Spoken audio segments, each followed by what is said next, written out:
देखिए स्टूडेंट्स, आज हमारे पास में टॉपिक है। हमने लास्ट लेक्चर के अंदर देखा था ग्रेविटेशनल फोर्स क्या होता है। बेटा ग्रेविटी के बारे में मैंने सिर्फ आपको इंट्रोडक्शन दिया था। पहले हम ग्रेविटेशनल फोर्सेस के बारे में पढ़ेंगे, ठीक है। अभी हमारे पास में इनका इम्पोर्टेंस कहाँ है, कहाँ हम इसको यूज कर रहे हैं, तो इसके लिए हम क्या बता रहे हैं। सबसे पहले फर्स्ट इम्पोर्टेंट रोल क्या है बेटा, कि आपकी जो अर्थ है सन के अराउंड क्या कर रही है, रिवॉल्व कर रही है। तो किस कारण से रिवॉल्व कर रही है, अगर ये फोर्स नहीं होता तो क्या होता कि अर्थ जो है क्या करती, सन को अपनी तरफ खींचती, जिसके कारण फोल्ड करता। लेकिन ऐसा नहीं होता। क्यों नहीं होता? क्योंकि यहाँ पे जब अर्थ रिवॉल्व कर रही है सन के अराउंड, तो इनके बीच में जो ग्रेविटेशनल फोर्स जो एक्सर्ट होता है, वो ग्रेविटेशनल फोर्स क्या कर रहा है, उसको एक सेंट्रीपिटल फोर्स प्रोवाइड कर रहा है। और उस सेंट्रीपिटल फोर्स के कारण क्या कर रही है कि अर्थ जो है सन के अराउंड क्या कर रही है, मूव कर रही है, ठीक है। तो हमारे पास में सबसे पहले एक तो इसका इंपॉर्टेंस रोल ये हो गया। दूसरा हम क्या बताते हैं कि सन स्टार्स इनका इवोल्यूशंस को फॉर्म करने के लिए भी एक ग्रेविटेशनल फोर्स की जरूरत है, ठीक है।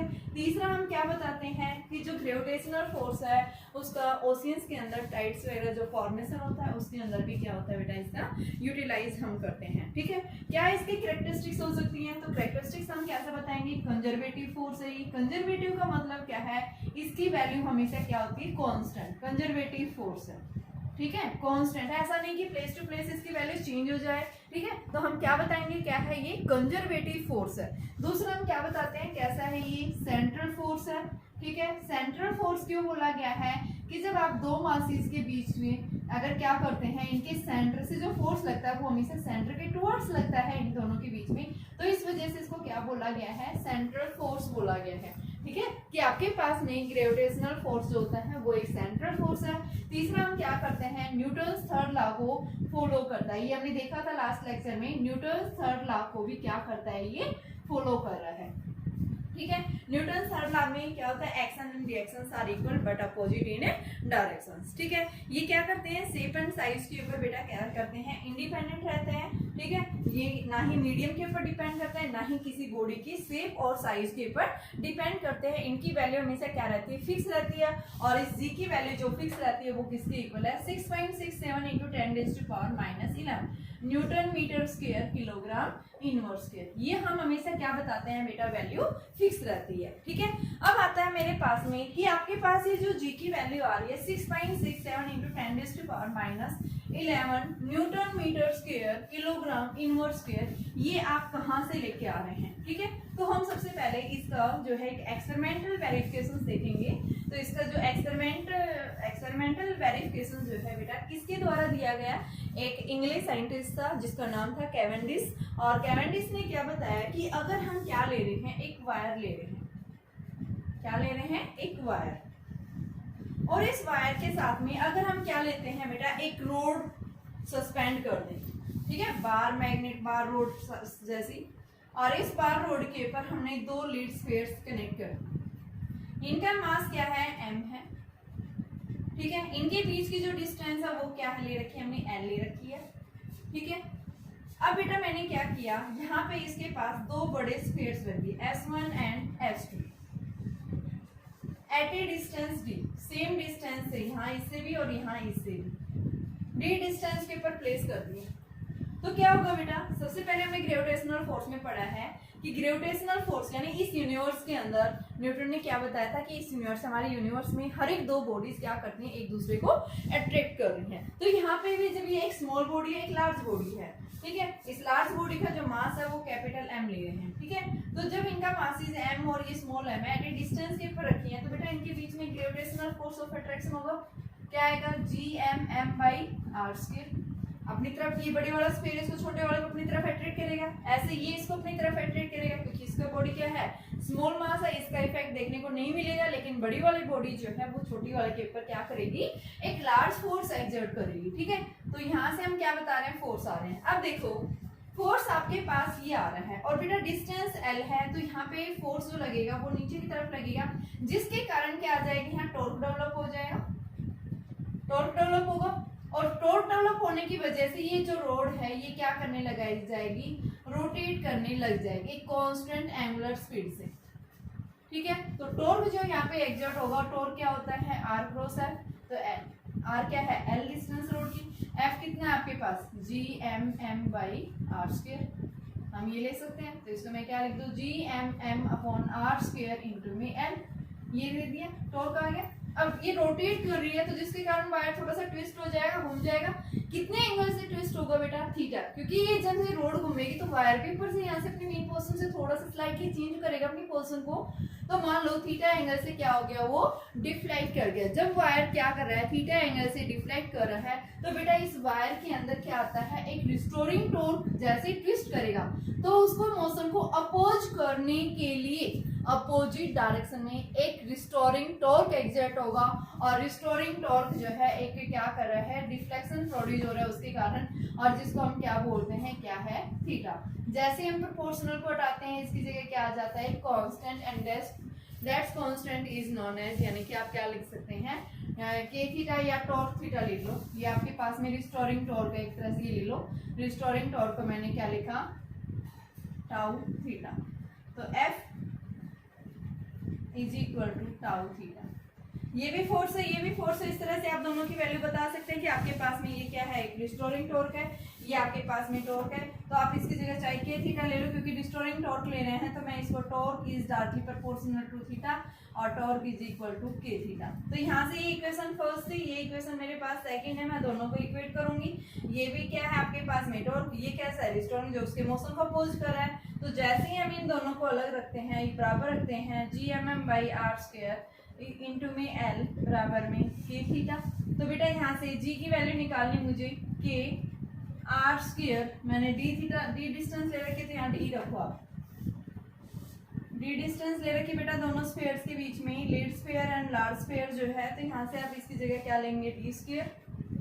तो ये क्या बन गया, के डी स्क्वायर थीटा अपॉन में एम एम एल। और जब इनकी वैल्यू रखी गई तो ये वैल्यू हमारे पास एक्सपेरिमेंटली एक्सेप्ट किया गया था, और ये वैल्यू लगभग क्या बताई गई थी, 10 की पावर माइनस 11। इसी एक्सपेरिमेंट से इसने यहाँ से वेरीफाई की गई थी कि जी की वैल्यू हम कैसे डिटरमाइन करते हैं। ठीक है, तो इसी एक्सपेरिमेंट जो आपके पास में साइंटिस्ट था कैवेंडिश, इसी के थ्योरी के अकॉर्डिंग आपको क्या बताया गया था कि बेटा जी की वैल्यू जो आती है उसकी वैल्यू हमारे पास में किसके इक्वल होगी, ये वैल्यू आएगी। ठीक है, नेक्स्ट देखो अब मेरे पास में, अब क्वेश्चन आते हैं हमारे पास में कि फोर्स की वैल्यू यानी ग्रेविटेशनल फोर्स की वैल्यू कैसे निकालेंगे। एक होलो स्फीयर है, होलो स्फीयर के इनसाइड एक पॉइंट मास बॉडी रख दिया, या फिर होलो स्फीयर के आउटसाइड एक पॉइंट मास रख दिया, तो बताइए वहां पे ग्रेविटेशनल फोर्स क्या होगा। ठीक है बेटा, तो क्या निकालना है हमें, ग्रेविटेशनल फोर्स निकालना है for a hollow sphere. Solid sphere के केस में अलग वैल्यू आती है, हम सिर्फ होलो की बात कर रहे हैं क्योंकि सॉलिड के अंदर तो मास होता है। ठीक है, तो हम बात कर रहे हैं कि होलो स्फीयर के अंदर अगर क्या है बेटा, inside and outside gravitational force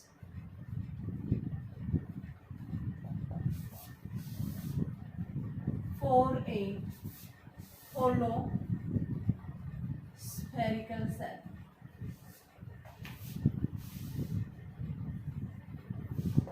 मान लो मेरे पास में एक होलो स्फेरिकल सेल है,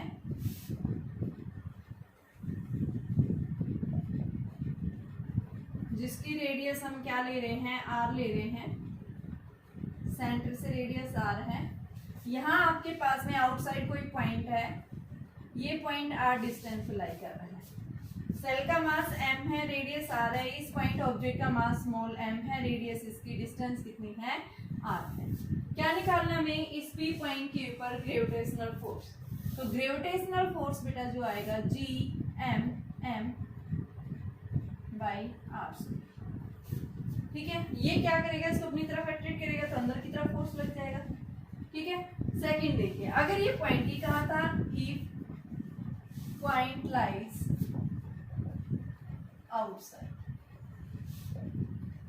सेल, अगर ये आउटसाइड लाई करता है उसके लिए, लेकिन अगर पॉइंट कहाँ लाई करे, if point lies inside shell, अगर ये सेल के इनसाइड लाई करे, उस केस में आपके पास क्या होगा, मान लो ये सेल है, इस सेल के इनसाइड है ये,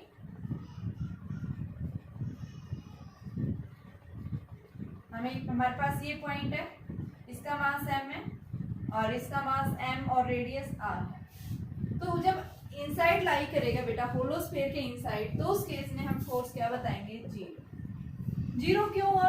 क्योंकि इस पॉइंट के ऊपर P पे जो फोर्स होगा इक्वली इन ऑल डायरेक्शन में एक्सर्ट होगा। हम नेट डायरेक्शन नहीं दिखा सकते, तो क्या हो जाता है? कैंसिल आउट हो जाता है। ठीक है, मान लो आपके पास यहाँ से इस पॉइंट के कारण इधर डायरेक्शन जा रही है, इधर जा रही है, इस साइड जा रही है, तो क्या कर देते हैं? एक दूसरे के डायरेक्शन को कैंसिल आउट कर देते हैं, जिसकी वजह से हम फोर्स क्या दिखा देंगे? जीरो बता देंगे। ठीक है, अब आ जाओ बेटा यहाँ से कि आप, ये तो हमारा स्फेरिकल सेल था, उसके इनसाइड और आउटसाइड। अब बात आती है आपके पास में कि सुपरपोजिशन लॉ को यूज करके आपसे पास क्या दे रखे हैं? मान लो एक सिस्टम है, उस सिस्टम के अंदर a large number of forces lie कर रहे हैं। एक सिस्टम है, उस सिस्टम के अंदर a large number of particles lie कर रहे हैं। उन पार्टिकल्स का मासेस क्या है बेटा? m1, m2, m3 अलग अलग मासेस दिया हुआ है। और आपसे क्या पूछेगा? किसी एक पॉइंट के ऊपर नेट फोर्स पूछ सकता है। ठीक है, किसी एक पॉइंट के ऊपर नेट फोर्स निकालनी, तो उस केस में हम कैसे निकालेंगे? तो उसको निकालने के लिए मैं क्या बताऊंगी, हमारे पास में आता है सुपरपोजिशन लॉ। सुपरपोजिशन लॉ यही कहता है, if a large number of particles are acts on a system, then various masses के कारण, वेरियस मास जो प्रेजेंट है, यानी सिस्टम के अंदर a large number of particles जो प्रेजेंट है, उन सभी के कारण हमें जो नेट फोर्स मिलेगा उसको हम एक सिंगल लाइन के द्वारा रिप्रेजेंट करेंगे, और वो एक सिंगल फोर्स जो है वो हमें क्या देगा? उन सबका कंबाइंड इफेक्ट देगा। ठीक है, that's is known as superposition law. Superposition law यानी कि जैसे मान लो मेरे पास में ये दो मार्कर्स हैं। ठीक है, एक की लेंथ है मेरे पास में 5, एक की मेरे पास में 4। मैं अभी इनको दोनों को अलग अलग उससे दिखा रही हूँ। ठीक है, अगर मैं इन दोनों को कंबाइन कर दूं, अब मैं इनको क्या दिखाऊंगी? 5 प्लस में 4 कितना हो गया? 9 हो गया। एक सिंगल लाइन से रिप्रेजेंट, पहले मैं क्या कर रही थी? इनको अलग अलग दिखा रही थी। ठीक है, अब मैंने क्या कर दिया? इन दोनों का जो कंबाइन इफेक्ट उसको हमने एक लाइन से रिप्रेजेंट कर दिया, एक सिंगल फोर्स से रिप्रेजेंट कर दिया। तो इसी तरह से बेटा अगर आपके पास में से बहुत सारे सिस्टम्स लगे हुए हैं और उस सिस्टम के पास में आपके पास अलग अलग मासेस हैं, ठीक है, और किसी एक पॉइंट के ऊपर पूछ रहा है कि वेरियस मासेस के कारण इस नेट पॉइंट के ऊपर आपको नेट फोर्स निकालना है, तो हम क्या करेंगे? सभी अलग अलग जो आपके पास में वेरियस पार्टिकल्स जो है एक्सर्ट हो रहे हैं, उन सभी के कारण पहले हम इंडिविजुअली अलग अलग फोर्स निकालेंगे, और फिर अगर हम सबका क्या कर दें? मासेस को कंबाइन कर देते हैं, तो हमारे पास में क्या आ जाता है? नेट इफेक्टिव जो है फोर्स आ जाएगा। ठीक है, तो कैसे निकालेंगे? इसको निकालने के लिए मैंने क्या लिया? एक सिस्टम कंसिडर किया। मान लो m0 मास है। ठीक है, यहाँ पे m1 मास है, यहाँ पे मैंने m2 ले लिया, यहाँ पे m3 ले लिया। इसी तरह से लार्ज नंबर ऑफ mn, मान लो n पार्टिकल्स है। यहाँ से फर्स्ट सिस्टम से इस पार्टिकल ये ओरिजिन पे है, हमें इस पॉइंट के ऊपर नेट फोर्स निकालना है। तो यहाँ से यहाँ इससे बीच की r01 डिस्टेंस, इसकी r02 डिस्टेंस, इसकी r0n डिस्टेंस कंसीडर कर ली। ये क्या कर रहा है? इसको अपनी तरफ खींच रहा है, ये इसको इधर खींच रहा है, ये इसको अपनी तरफ खींच रहा है, या फिर आप ऐसे भी दिखा सकते हैं कि ऐसे फोर्स लग रहा है, इक्वल एंड अपोजिट डायरेक्शन में फोर्स लगाएंगे। ये इधर खींचेगा, ये इस साइड खींचेगा, ये ऐसे खींचेगा। तो हम यहाँ पे क्या बता रहे हैं? F01, दो पॉइंट्स नोट m0 और m1 के बीच में, m0 और m2 के बीच में F02, ये F0n, ऐसे ये ns पार्टिकल्स प्रेजेंट है। सबसे पहले मैं सिंगल इन दो के बीच का निकालूंगा। F01 क्या आएगा बेटा? Gm0 m1 अपॉन में R01 का स्क्वायर। डायरेक्शन दिखाने के लिए हम क्या दिखाते हैं? R10 का कैप, ये डायरेक्शन के लिए। Similar F02 Gm0 m2 R02 का स्क्वायर, और R20 यूनिट वेक्टर हो गया। ऐसे ही मैं ns का लूँ F0n Gm0 mn upon R0n square Rn0 की कैप। ठीक है, सबका अलग अलग निकाल दिया। अब नेट फोर्स हमारे पास इस m0 पे निकालना है, तो F0 क्या आएगा बेटा? F01 यानी फर्स्ट एंड m0 के कारण, फिर F02 प्लस में F03 प्लस में डैश डैश। तो F0 क्या आएगा? Gm0 m1 अपॉन में R01 square R10 cap plus में Gm0 m2 अपॉन में R0 2 का स्क्वायर R2 0 प्लस में डैश डैश।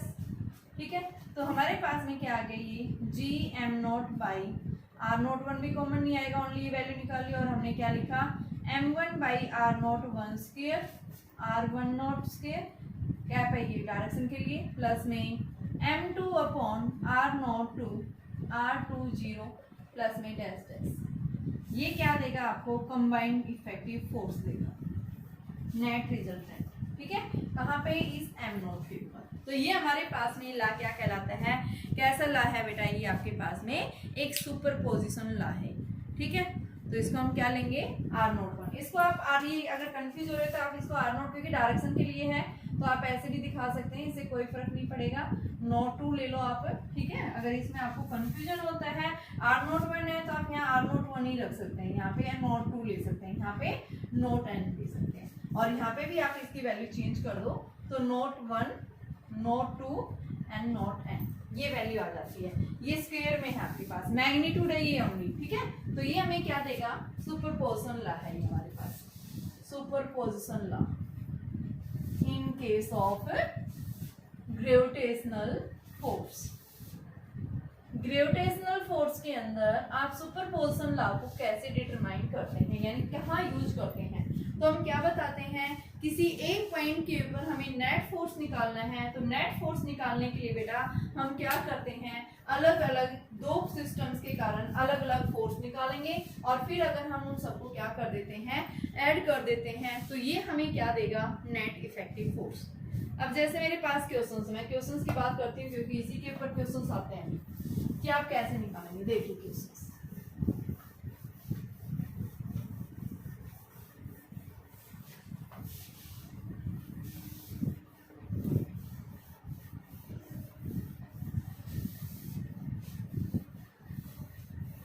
जैसे मान लो मेरे पास क्वेश्चन दिया हुआ है बेटा, एक इक्विलेटरल ट्रायंगल है और उस इक्विलेटरल ट्रायंगल के तीनों कॉर्नर्स के ऊपर 3 मासेस रखे हुए हैं। एक इक्विलेटरल ट्रायंगल है ए बी सी, यहाँ पे भी M, यहाँ पे भी M, यहाँ पे भी M। अगर इसके सेंट्रोइड के ऊपर एक मास प्लेस कर दिया जाए, सेंट्रोइड ये है, यहाँ पे एक मास 2m प्लेस कर दिया जाए, जहां से A से G ये गिवन है, BG CG किसके इक्वल है, 1 मीटर के इक्वल है।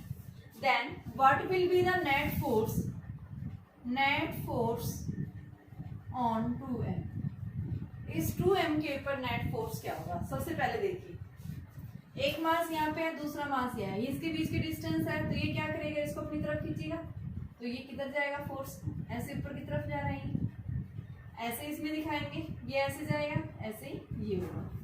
ठीक है, तो आपके पास ये आ गया। देखो इसने क्या किया है, इन दोनों के बीच में एक मास बेटा ये है, एक मास ये है, इनके बीच में इक्वल एंड अपोजिट डायरेक्शन में फोर्स लगेगा।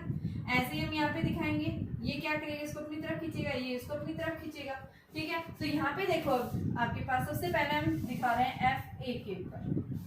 ठीक है, वो क्या आएगा, ए जी के ऊपर ड्यू टू ए क्या आ जाएगा बेटा, G M into M upon में 1 का स्क्वायर हो गया। डायरेक्शन कहाँ जा रही है, ऊपर की तरफ, तो प्लस जे कैप जी के ऊपर ड्यू टू द बी, तो ये आपके पास में क्या हो जाएगा, जी एम एम 2m है ये, तो 2m इंटू में 1 स्क्वायर, डायरेक्शन नेट है नहीं, नीचे की तरफ ऐसे जा रही है। ठीक है, तीसरा F G C G M M 2m 1 square, इसमें भी आपके पास ये XY प्लेन के अंदर जा रही है, तो कोई पर्टिकुलर डायरेक्शन नहीं। अब एक ही पॉइंट के ऊपर देखो ये आ रहा है आपके पास, एक फोर्स ऐसे जा रहा है, ये एफ ए जी है, दूसरा ये एफ जी बी बता रहे हैं, और तीसरा हम बता रहे हैं एफ सी जी। एक ही पॉइंट, इस पॉइंट के ऊपर नेट फोर्स निकालना है बेटा। अब सुपरपोजिशन लॉ क्या कहता है, मास यहाँ पे भी है, मास यहाँ पे भी है, मास यहाँ पे भी है, और 2m यहाँ रखा हुआ है। एक ही पॉइंट के ऊपर 3 अलग अलग फोर्स के डायरेक्शन आ रखी है, तो उसको हम कैसे निकालेंगे, यानी कि इनका नेट रिजल्टेंट फोर्स हम कैसे निकालेंगे। तो बेटा इसको निकालने के लिए हम क्या करेंगे, इसको सबसे पहले हम रिजोल्व करेंगे। देखो इक्विलेटरल ट्रायंगल दी हुई है ना, तो इक्विलेटरल ट्रायंगल में क्या होता है, देखो रिजोल्यूशन पढ़ा था हमने पीछे 3rd यूनिट के अंदर। रिजोल्यूशन मैंने ये बताया था बेटा, आपके पास ये हो गया, ऐसे आ गया और यहाँ से ये फोर्स ऊपर की तरफ है, ये फोर्स इधर है, ये फोर्स ऐसे जा रहा है। तो बेटा ये एंगल कितना है, 60 है, तो आधा आधा यानी 30 डिग्री हो गया। तो ऐसे ये भी क्या बनेगा, इस हॉरिजॉन्टल के साथ यहाँ इसने 30 डिग्री, यहाँ इसने 30 डिग्री ले सकते हैं हम। यानी यहाँ बेटा ये हॉरिजॉन्टल के साथ ये 30 डिग्री एंगल इधर से बना रहा है और 30 डिग्री एंगल यहाँ से बना रहा है। इस फोर्स को आप रिजोल्व कर दो, क्या आ जाएगा, FBG cos of 30। Vertical component कहाँ जाएगा, FBG sin ऑफ 30। ऐसे इसका लो, FCG cos ऑफ 30। दूसरा क्या आएगा, FCG sin ऑफ 30। अब देखो बेटा FBG और FCG दोनों का मैग्नीट्यूड सेम है, सिर्फ डायरेक्शन अलग है। और ये क्या दे रहा है, मैग्नीट्यूड ही, इसकी डायरेक्शन इधर है, उसकी डायरेक्शन, तो ये दोनों क्या कर देंगे, एक दूसरे को कैंसिल आउट कर देंगे। भाई एक ही पॉइंट के ऊपर दो इक्वल एंड अपोजिट डायरेक्शन में ऐसे फोर्स लग रहे हैं, एक फोर्स इधर लग रहा है, दूसरा इधर लग रहा है, दोनों का मैग्नीट्यूड सेम है, डायरेक्शन अपोजिट होगी, तो क्या कर देंगे, एक दूसरे को कैंसिल आउट कर देंगे ना, है ना। तो यहाँ पे हम क्या बताएंगे कि हॉरिजॉन्टल कंपोनेंट जो दोनों फोर्सेस के कारण आ रहा है, ये क्या कर देंगे, एक दूसरे को कैंसिल आउट कर देंगे। हमें जो नेट फोर्स मिलेगा वो कहाँ मिलेगा, नीचे की तरफ। तो हमारे पास जो रिजल्टेंट आ रहा है वो किसके कारण आ रहा है कि दो फोर्स आपके यहाँ लाई कर रहे हैं, FCG sin ऑफ 30 लग रहा है और दूसरा लग रहा है FBG sin ऑफ 30। और एक फोर्स लग रहा है ऊपर की तरफ, ये फोर्स FAG, G के ऊपर एक के कारण ये लग रहा है। अब एक ही पॉइंट के ऊपर एक फोर्स इधर है, दो फोर्स नीचे की तरफ है, ये पॉजिटिव वाई एक्सिस में है और ये नेगेटिव वाई एक्सिस में लाई कर रहे हैं। पहले इनका नेट ऐड करो तो आपके पास में नेट जो आएगा वो क्या आएगा, F बराबर में यानी कि FGA प्लस में FBG प्लस FCG। C के कारण अब इनकी वैल्यू ऐड करो, AG के कारण क्या आएगा, GM 2M/1 का स्क्वायर J कैप प्लस में ये इन दोनों की वैल्यू क्या आ रही है, ऐड हो जाएंगी। FCG और इनकी वैल्यू मैग्नीट्यूड सेम आ रहा है, तो इसको हम क्या लिखेंगे, 2GM इंटू 2M/1 स्क्वायर। और बेटा sin 30 की वैल्यू क्या होती है, 1/, डबल कर दिया मैंने, ऐड कर दिया इन दोनों को और मैंने इस तरह से लिख दिया। और ये कहाँ जा रहा है, -J, डाउनवर्ड डायरेक्शन में, नेगेटिव वाई एक्सिस में लाई कर रहा है। तो आपके पास sin 30 की वैल्यू क्या होती है, 1/2। अभी आप अगले स्टेप में इसकी रख दो वैल्यू, तो क्या आएगा, GM square 2GM square 1 square J cap plus में 2GM, ये बल्कि 4 हो गया, M square 1 square 1/2 minus J cap, 2 से ये 2 कैंसिल और यहाँ से माइनस है, ये बीच में आ जाएगा। तो नेट फोर्स जो आएगा G पे क्या आएगा, 2GM स्क्वायर अपॉन में 1 square J cap minus 2GM square upon में 1 स्क्वायर J कैप। तो बेटा एक प्लस का एक माइनस का नेट फोर्स क्या आ गया, G पे 0। ठीक है, कि भाई एक ही पॉइंट के ऊपर दो अलग अलग डायरेक्शन से आ रही थी, वो पॉसिबल नहीं है, तो उसके लिए मैंने रिजोल्व कर दिया इसको। इस साइड चला गया कंपोनेंट, दूसरा कंपोनेंट नीचे की तरफ, ऐसे हमने इसको किया। एक कंपोनेंट इसका इस साइड चला गया, दूसरा नीचे की तरफ, तो नेट दोनों के कारण क्या हो गया, इनका रिजल्टेंट 0 आ गया। ठीक है, तो इस तरह से हम निकाल सकते हैं। ऐसे जैसे आपके पास में क्वेश्चन दिया हुआ है कि स्क्वायर है, ठीक है, स्क्वायर के चारों कॉर्नर्स के ऊपर आपके पास में क्या रखा हुआ है, जो है क्वेश्चंस आपके पास में मैं अभी दे रही हूँ, आप लोग करना है इस क्वेश्चंस को। ठीक है, तो देखिए क्वेश्चंस क्या है आपके पास में दिया हुआ है, 4 मासीज है, एक स्क्वायर है, स्क्वायर के कॉर्नर्स के ऊपर 4 मासीज रखे हुए हैं। क्वेश्चन है ये आपका होम असाइनमेंट समझिए, नहीं आता है तो आप अगले बार क्वेश्चन पूछ सकते हैं। 2 kg 2 kg 4 kg and 4 kg। बेटा ये एक स्क्वायर है, स्क्वायर के चारों कॉर्नर्स पे मासीज रखे हुए हैं और स्क्वायर की जो साइड है 1 मीटर है। ठीक है, तो आपके पास ये आ गया, ये हमारे पास इस तरह से ये स्क्वायर है, इसकी 1 मीटर साइड है। हमें A, B, C and D 4 points दिए हुए हैं, चारों पॉइंट्स के ऊपर अलग अलग मास रखे हुए हैं। तो क्या निकालना है कि आपको यहाँ पे वैल्यू निकालनी, ग्रेविटेशनल फोर्स निकालना है ए पे। Calculate the net force on A, पहला क्वेश्चन तो ये है, calculate the net force on A due to the variance. तो आप निकाल सकते हैं भाई ये क्या कर रहा है, इसको इन दोनों के कारण ये इसको इस साइड खींच रहा है, ये क्या कर रहा है इसको इस साइड खींच रहा है, और इसके कारण क्या आ गया थर्ड। तो पहले आप इन दोनों का रिजल्टेंट निकालो, इसका और इसका, जो रिजल्टेंट आएगा इसमें पहले से एक फोर्स है और इन दोनों का वो दोनों क्या हो जाएंगे, ऐड हो जाएंगे। ठीक है, ऐसे ही एक क्वेश्चन और है आपके पास में, एक ट्राइंगल है, ट्राइंगल के ऊपर क्या रखे हुए हैं, 3 मासेस रखे हुए हैं। दूसरा क्वेश्चन देखो क्या कहता है,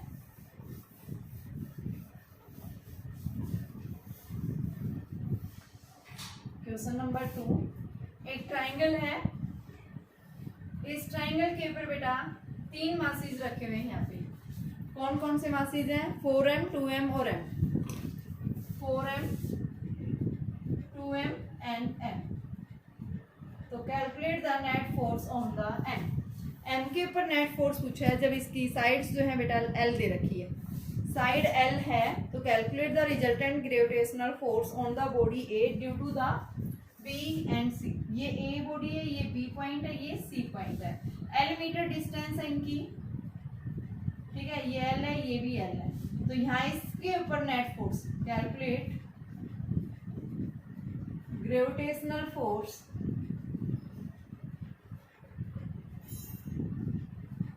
on A due to B and C। B और C के कारण A पॉइंट के ऊपर नेट ग्रेविटेशनल फोर्स हमें डिटरमाइन करना है। तो बेटा आपका होम असाइनमेंट यही है, आप ये दोनों क्वेश्चंस करना, किसी को कोई भी प्रॉब्लम आती है आप नेक्स्ट डे पूछ सकते हैं।